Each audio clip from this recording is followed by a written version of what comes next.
Hi, I'm Mark Mifflin. I'm a member of the Illinois Defense Council Legislative Committee.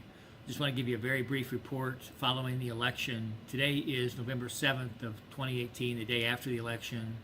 And I'm sure you all know by now that Governor Rauner was defeated. The Republican was defeated by Governor J.B. Pritzker, or Governor-to-be J.B. Pritzker, a Democrat from the Chicago area. And the Senate and the House Democratic majorities were increased in the election too. So the Democrats had a very good night in the 2018 election, and they will have control of the House and the Senate and the governorship beginning in January when the new legislature and the new governor is sworn in. So things are going to change around Springfield. Governor Rauner, the Republican, was generally supportive of a lot of the same things that the Illinois Defense Council are supportive of and businesses supportive of. Generally speaking, in the past, the Democrats have been more supportive of trial lawyer issues and labor issues. So it's going to be a lot different for us trying to lobby down here and trying to keep our initiatives going forward.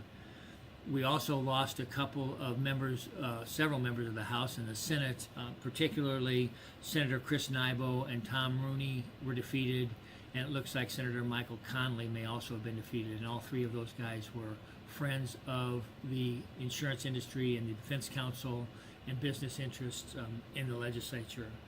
In the House, Representative Peter Breen and David Olson were defeated.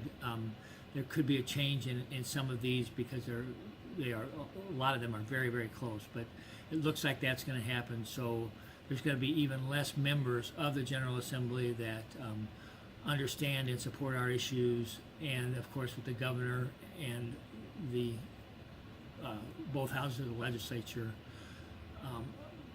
more or less against us, it's really going to be difficult. So the veto session is still in front of us, though, before the new legislature is sworn in and the new governor takes office.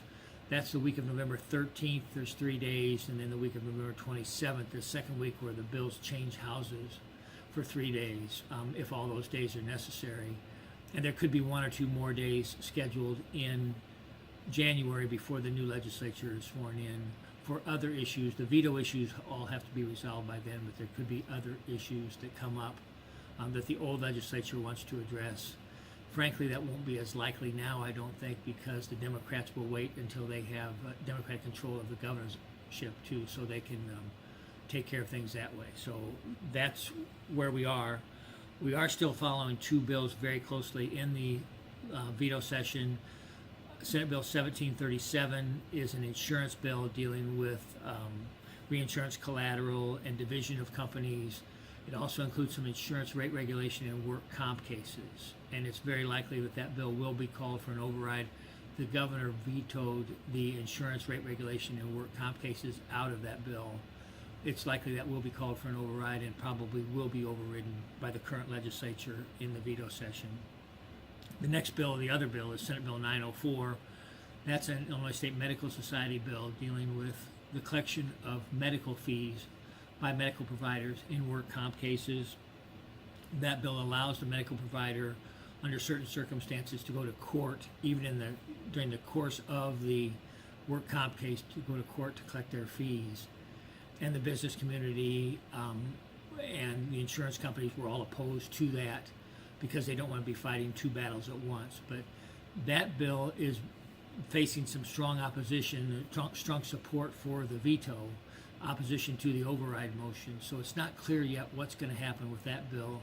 It is Senate Bill 904, and we'll do a new report, video report for the website after the General Assembly acts in the veto session, either more likely at the end of November, or if there's still some things pending, we might wait and do it in January when it's all finalized. But it'll probably be at the end of November or early in December when all of this gets resolved. I do want to mention one more bill to you too, one that you don't know, it hasn't been mentioned before, that's just been filed. It is House Bill 5978, filed by Representative Andre Topetti from Chicago. Representative Topetti is the current and probably future committee chair of the Judiciary Committee in the House. He filed a bill friendly from the defense perspective, I believe, dealing with bills in particular.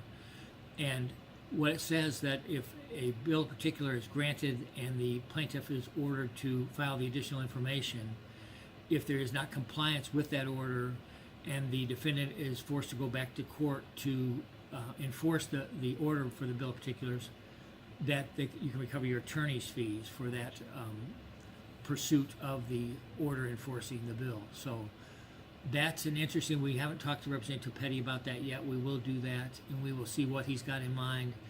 Frankly, the bill may be more for show than it is for reality because of the timing in the current General Assembly.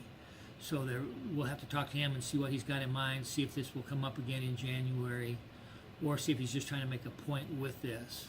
But we'll work with him. I just wanted you to know that that was out there and that issue is out there.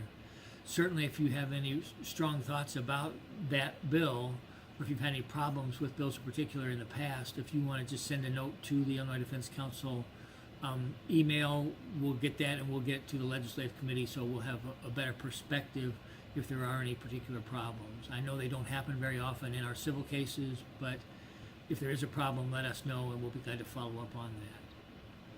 That's all I've got for now. If you have any questions, stay tuned. We'll try to answer these as we go through these bills, and particularly as the new administration starts.